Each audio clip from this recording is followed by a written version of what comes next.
Hello friends, मैं RP Verma mother India law classes Sriganganagar में आप सभी का स्वागत करता हूं। देखिए स्टूडेंट्स, आज का जो हमारा टॉपिक है वो है contents of memorandum of association. Memorandum of association नाम सुनते ही आपको ये चीज़ क्लियर हो गई होगी कि today we are going to discuss the companies act 2013। According to section 2 clause 56, memorandum means a document as called memorandum of association, whether it is originally framed or altered time to time in pursuance of the previous company laws or of this act. This act means the Companies Act 2013। देखिए students, memorandum और articles के regarding एक class हमारी इससे पहले हो चुकी है। उसमें जो पॉइंट हमारा था, स्पेशली जो कंपटीशन का लेवल है उसके हिसाब से हमने वो टॉपिक कवर किया था। और उससे पहले I have told you about the doctrine of ultra vires and that is also related to memorandum of association. Okay, today we are going to discuss the various contents of memorandum of association. कुछ students के मुझे call आए, मुझे message भी आए कि sir आप memorandum के कंटेंट्स भी साथ के साथ कवर करें। तो आज वैसे मुझे प्रोस्पेक्टस का चैप्टर आप लोगों तक पहुंचाना था, बट लेटर ऑन। तो सबसे पहले आपके माइंड में ये बात क्लियर होनी चाहिए कि what is a memorandum of association. आप चाहे एक पब्लिक कंपनी क्रिएट कर रहे हैं, आप एक प्राइवेट कंपनी क्रिएट कर रहे हैं, आप वन पर्सन कंपनी क्रिएट कर रहे हैं, आपको हर हाल में at the time of incorporation of the company, memorandum of association and articles of association, ये दो डॉक्यूमेंट्स ऐसे हैं जो आपको हर हाल में सबमिट करने होंगे। मतलब ये हुआ कि इन डॉक्यूमेंट्स के बिना आपकी कंपनी इनकॉर्पोरेट या रजिस्टर नहीं हो सकते। अब समझिएगा कि भाई ये मेमोरेंडम ऑफ एसोसिएशन जो है इसके कंटेंट्स क्या होंगे। तो कंटेंट समझने से पहले एक बात दिमाग में बिठाइए कि हमारे पास एक बुक है। इस बुक के अंदर चैप्टर्स हैं। अब इसमें 10 चैप्टर हैं, 20 चैप्टर हैं, 50 चैप्टर हैं। हर चैप्टर के अंदर कुछ ना कुछ लिखा हुआ है। बिल्कुल उसी तरह से ये जो मेमोरेंडम ऑफ एसोसिएशन आपका जो डॉक्यूमेंट है, ये अपने आप में ही एक बुक है, a book for the company. और इसके अंदर कुछ चैप्टर्स हैं। देर आर 7 चैप्टर्स, और we can say there are 7 contents, 7 clauses. One is name clause, then registered office close,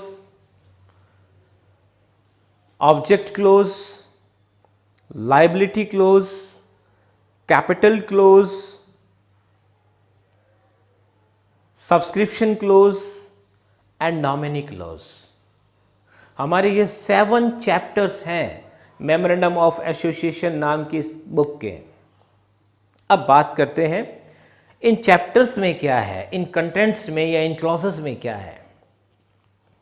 तो जो पहला है नेम क्लोज, ऑब्वियस सी बात है, कंपनी का नाम इसमें लिखा जाएगा। अब यहां पे 2 बातें ध्यान रखनी है।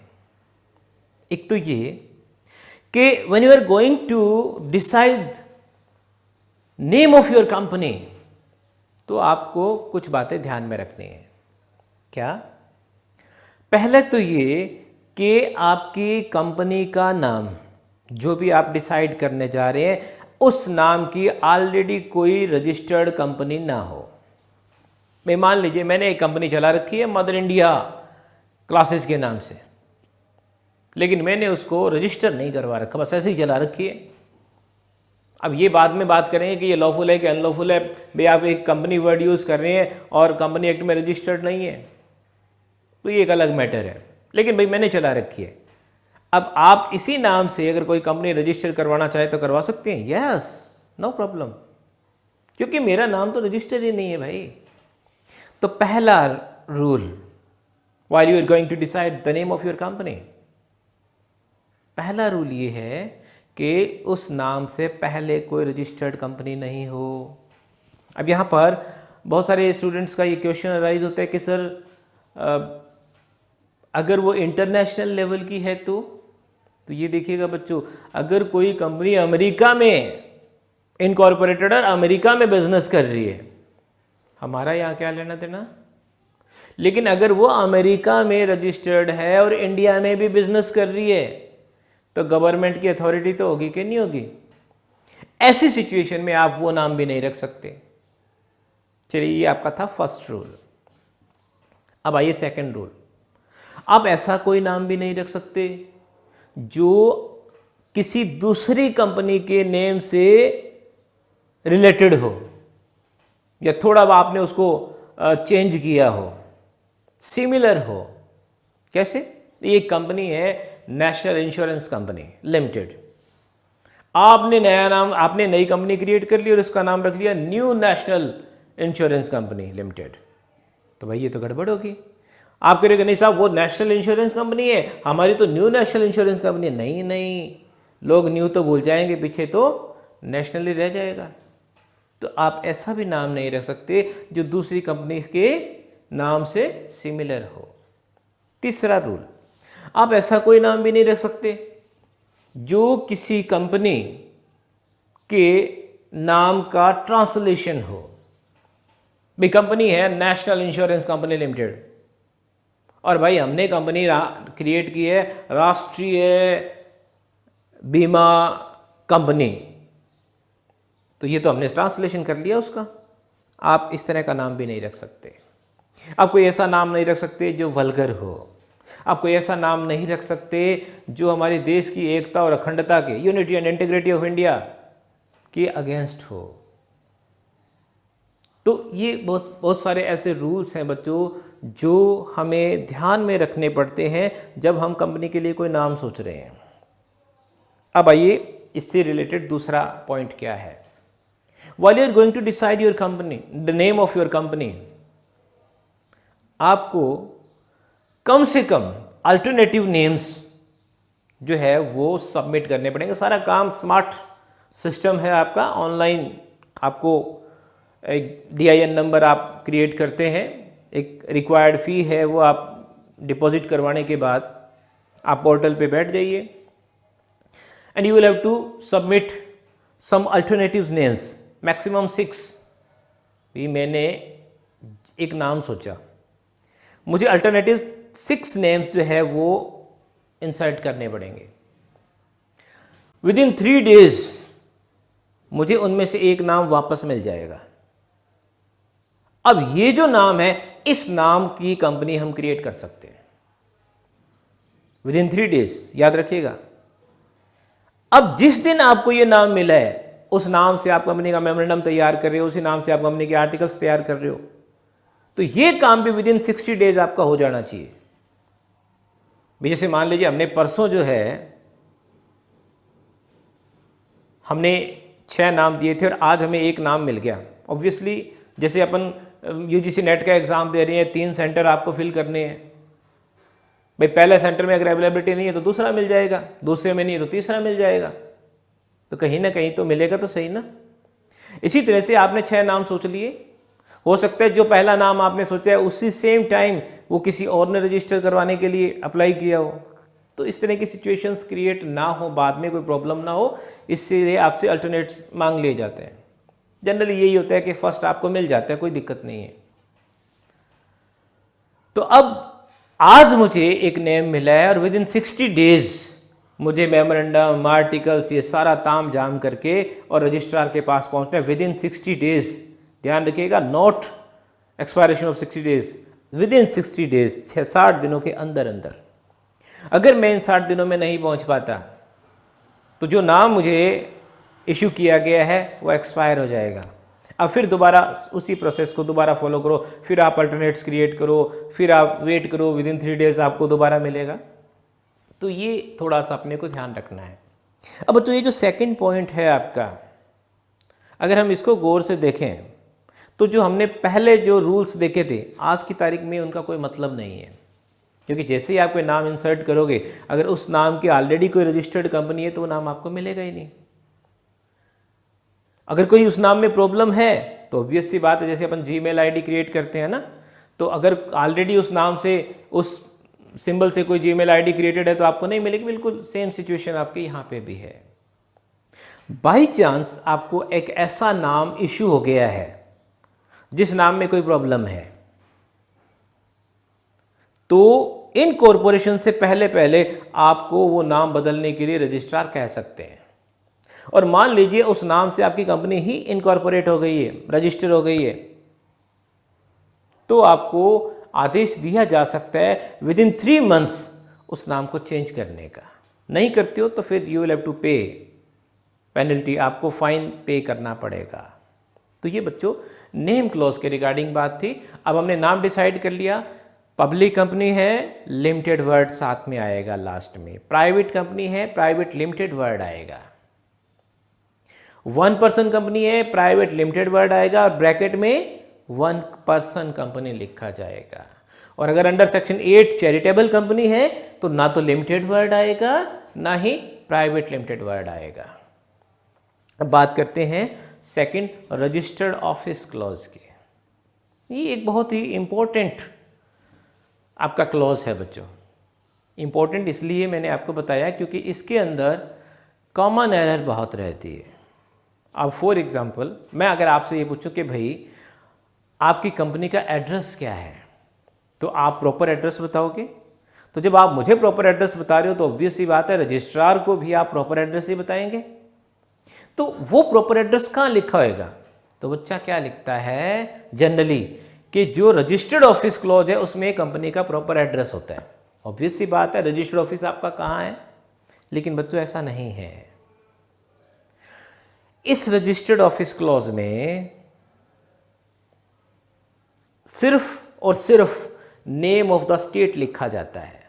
मतलब अगर मेरी कंपनी का रजिस्टर्ड ऑफिस यहां गंगानगर में है या जयपुर में है, तो मुझे सिर्फ और सिर्फ राजस्थान लिखना है, ना कि गंगानगर या जयपुर। हां, अगर किसी स्टेट में मोर देन 1 रजिस्ट्रार है, जैसे महाराष्ट्र में, चेन्नई में मोर देन 1 रजिस्ट्रार है, तो वहां पे आप किस रजिस्ट्रार के जुरिस्डिक्शन में आते हैं, ईस्ट है, वेस्ट है, कौन सा है, आप वो भी ज़्यादा से ज़्यादा वो भी आप मेंशन कर दें। इसके अलावा आपको इस रजिस्टर्ड ऑफिस क्लॉज में कुछ मेंशन करना नहीं होता। इसके फ़ायदे बहुत हैं। पहला फ़ायदा तो ये कि आज अगर मान लीजिए कि गंगानगर से मैं जयपुर अपना रजिस्टर्ड ऑफिस ट्रांसफ़र करना चाहता हूँ, तो इस मेमोरेंडम में चेंज करने की ज़रूरत ही नहीं है, क्योंकि यहाँ पे स्टेट तो चेंज हो ही नहीं रहा। तो ये एक बहुत बड़ा फ़ायदा है। मैं गंगानगर से ही गंगानगर में कहीं दूसरी जगह जा रहा हूँ तो भी कोई प्रॉब्लम नहीं है। और दूसरा बड़ा फ़ायदा समझिए बच्चों, जो इससे पहले आपका कंपनीज एक्ट 1956 था, उसमें एक रिक्वायरमेंट थी कि eight the time of incorporation आपका रजिस्टर्ड ऑफिस पहले से क्रिएटेड हो। अब इसमें बेचारे प्रमोटर्स मारे जाते थे, क्योंकि उस रजिस्टर्ड ऑफिस की जगह के लिए उनको प्री इनकॉर्पोरेशन कॉन्ट्रैक्ट्स करने पड़ते थे, और कानून के हिसाब से जितने भी प्री इनकॉर्पोरेशन कॉन्ट्रैक्ट्स है उनकी लायबिलिटी कंपनी की नहीं होती, प्रमोटर्स की होती है, क्योंकि जब वो कॉन्ट्रैक्ट हुए थे तो कंपनी तो क्रिएट ही नहीं थी। तो अब वो सिचुएशन इन्होंने ख़त्म कर दी है। 2013 के एक्ट में वो सिचुएशन ख़त्म हो गई है। अब क्या है, अब ये है कि eight the time of incorporation आपको खाली नेम ऑफ द स्टेट, क्योंकि अगर आज आप एक कंपनी क्रिएट कर रहे हो तो यार कम से कम इतना तो पता ही है ना कि कौन सी स्टेट में आपका रजिस्टर ऑफिस रखोगे, ये तो क्लियर होएगा ना। तो आप खाली नेम ऑफ द स्टेट, आपको प्रॉपर रजिस्टर्ड ऑफिस का एड्रेस देने की जरूरत नहीं है। हाँ, at the time of incorporation तो जरूरत नहीं है, but within 30 days from the date of registration you will have to disclose the facts about your registered company address. मतलब जिस दिन इनकॉर्पोरेशन हुआ है उसके 30 दिन के अंदर अंदर आप रजिस्ट्रार को बता दो, ताकि कल को किसी भी तरह के अगर कोई हमारा कम्युनिकेशन होता है रजिस्ट्रार के साथ तो उनको एड्रेस पता हो। तो eight the time of registration आपको कोई ज़रूरत नहीं है, 30 दिन का आप टाइम है। अब आप बता दो कि साहब आपका रजिस्टर्ड ऑफिस ये है और इसका ये एड्रेस है। तो ये आपका बच्चों रजिस्टर्ड ऑफिस क्लोज था। इसका चार्ट मैं अभी डिस्प्ले करूंगा आपको। फिर उसके बाद में हमारे पास थर्ड वन है ऑब्जेक्ट क्लोज। ऑब्जेक्ट क्लोज अपने आप में ही एक पूरा चैप्टर है, क्योंकि जो अपने क्वेश्चन किया था डॉक्ट्रिन ऑफ अल्ट्रा वायरस वो आपका इसी ऑब्जेक्ट क्लोज से था। तो उसमें हमने काफ़ी कुछ डिस्कस किया था। इसके बारे में अगर आपको पढ़ना है, समझना है, तो आप इससे पहले की क्लासेस जो है वो कंपनी लॉ की ज़रूर देखिएगा। यहाँ पे सिर्फ मैं आपको ये बता देता हूँ कि ये वो डॉक्यूमेंट है मेमोरेंडम ऑफ एसोसिएशन जो वर्ल्ड को बता रहा है कि इस कंपनी का काम क्या है। कंपनी फाइनेंस का बिजनेस कर रही है, कंपनी गारमेंट्स का बिजनेस कर रही है, कंपनी स्टील का बिजनेस कर रही है, वो सारी की सारी बातें आपको यहाँ ऑब्जेक्ट क्लॉज में मेंशन करनी पड़ेगी। अब आते हैं, बात करते हैं भी एक कंपनी कितने तक के शेयर इशू कर सकती है, उसकी कोई लिमिटेशन है क्या? एक कंपनी की कैपिटल कितनी है? तो आप देखिएगा हम यहाँ पे कैपिटल की बात कर रहे हैं, तो नेक्स्ट हमारा आ गया ऑब्जेक्ट क्लोज के बाद में कैपिटल क्लोज। अभी कैपिटल क्लोज में क्या होता है? कैपिटल क्लोज को समझने से पहले आपको एक छोटी सी बात और मैं आपसे डिस्कस कर रहा हूं कि एक कंपनी जो है इसके डिफरेंट 4 फंड्स होते हैं। आप यूं समझ लीजिए कि एक कंपनी की 4 पॉकेट्स होती हैं, जेब। एक का नाम होता है रिजर्व्ड कैपिटल, दूसरे का नाम होता है कैपिटल रिजर्व, और तीसरा होता है सिक्योरिटी प्रीमियम अकाउंट, और फोर्थ होता है फ्री रिजर्व। तो जब कंपनी क्रिएट होती है ना, तो लोगों में एक फेथ क्रिएट करने के लिए जो सब्सक्राइबर्स होते हैं कंपनी के, जो प्रमोटर्स होते हैं कंपनी के, जो कंपनी क्रिएट करने वाले हैं, वो ये बताते हैं भाई हमारी कंपनी के पास इतनी असेट्स हैं, हमारी इतनी कैपिटल है। ताकि आज अगर देखिए सोचने वाली बात है कि आज अगर मेरे पास कोई ऐसी चीज है जिसकी कीमत 10,000 रुपये है, वो अगर मान लीजिए कि मेरे पास एक गोल्ड रिंग है, सोने की अंगूठी है, उसकी कीमत है 10,000, वो अंगूठी दिखा के अगर मैं आपसे 1,000-1,500 रुपये उधार लूं तो क्या प्रॉब्लम है? आपको कोई डर तो है ही नहीं कि कल को अगर पैसा डूब भी गया, ये ना भी दे, तो ये अंगूठी बेच के पैसे पूरे हो जाएंगे। इसी तरह से कंपनी भी दुनिया को अपनी असेट्स दिखाती है, अपनी कैपिटल दिखाती है कि भाई इतना कुछ है हमारे पास, क्योंकि जो मेंबर्स बनेंगे उनको इस कंपनी में इन्वेस्ट करना पड़ेगा, कंपनी के शेयर्स परचेज करने पड़ेंगे, तो मिनिमम 1 शेयर तो आपको लेना ही पड़ेगा। तो वो जो पैसा आ रहा है, वो जो आप शो कर रहे हैं, इसको बोलते हैं reserved capital. Eight the time of incorporation जो कैपिटल दिखा रहे हैं, इसको बोलते हैं रिजर्व्ड कैपिटल। ये भैया रिजर्व है, जब तक कंपनी का वाइंड अप नहीं हो जाता इसको कंपनी टच नहीं कर सकती। अब दूसरी पॉकेट कौन सी है? Capital reserve. कैपिटल आ रही है, आपने शेयर्स खरीदे, पैसा आ गया, आपने शेयर्स खरीदे, पैसा आ गया, वो इस कैपिटल रिजर्व में जाएगा, जिसको अपन बोलते हैं CRR, capital reserve redemption account. तो CA के स्टूडेंट्स या CS के स्टूडेंट्स या कॉमर्स के स्टूडेंट्स जो है इसको और ज़्यादा अच्छे से समझ सकते हैं। तो ये दूसरा आपकी पॉकेट है CRR। अब कंपनी का शेयर तो है 2 रुपये का, लेकिन कंपनी बेच रही है 80 रुपये का, 100 रुपये का, तो वो जो प्रीमियम अमाउंट आ रही है वो तीसरी पॉकेट में चली जाएगी, जिसका नाम है सिक्योरिटी प्रीमियम अकाउंट। और कई बार ऐसा भी होता है कंपनी का कुछ ऐसा पैसा जो ना तो CRR में जा रहा है और ना ही वो आपका प्रीमियम के अकॉर्डिंग प्रीमियम अकाउंट में जा रहा है तो उसको कंपनी किस में डालती है, फ्री रिजर्व में डाल देती है। तो ये 4 पॉकेट्स होती हैं बच्चों। तो जो आपकी फर्स्ट पॉकेट है जिसको मैंने नाम दिया है रिजर्व कैपिटल, वो कैपिटल आपको कहां शो करनी है, इसी कैपिटल क्लोज के अंदर। फिर आती है बात लायबिलिटी क्लोज की, भी आपकी कंपनी लिमिटेड लायबिलिटी की है या अनलिमिटेड लायबिलिटी की है। अब यहां पर भी ध्यान रखिएगा, कंपटीशन लेवल की बात बता रहा हूं कि पहले जो हमारा कानून था उसके अंदर यह था कि अगर आपकी कंपनी अनलिमिटेड लायबिलिटी की है तो इस क्लोज की जरूरत ही नहीं है। लेकिन अब 2013 का एक्ट जो है वो आपको ये कह रहा है कि अगर आपकी कंपनी भले ही लिमिटेड लायबिलिटी की हो, और लिमिटेड लायबिलिटी में लिमिटेड बाय शेयर है या लिमिटेड बाय गारंटी है, ये भी मैं समझा चुका हूं पहले की क्लासेस में, तो वो आपको यहां मेंशन करना पड़ेगा। अनलिमिटेड लायबिलिटी की है तो अनलिमिटेड लायबिलिटी के अंदर भी कौन सी है, विद शेयर कैपिटल है या विदाउट शेयर कैपिटल है, वो आपको यहां मेंशन करना पड़ेगा। तो इसका मतलब ये हुआ कि बाकी क्लोजेस के साथ साथ में आपका लायबिलिटी क्लोज भी बहुत ज़रूरी है, जबकि प्रीवियस कंपनी एक्ट जो हमारा था 1956 का, उसमें ये मैंडेटरी नहीं था। अब उसके बाद में आप आ जाओ सब्सक्रिप्शन क्लोज। तो अगर कोई पब्लिक कंपनी आप क्रिएट करने जा रहे हैं तो at least 7 subscribes must be there, भी 7 सब्सक्राइबर्स होने चाहिए, प्रमोटर्स होने चाहिए, तो वो कंपनी आपकी इनकॉर्पोरेट होगी।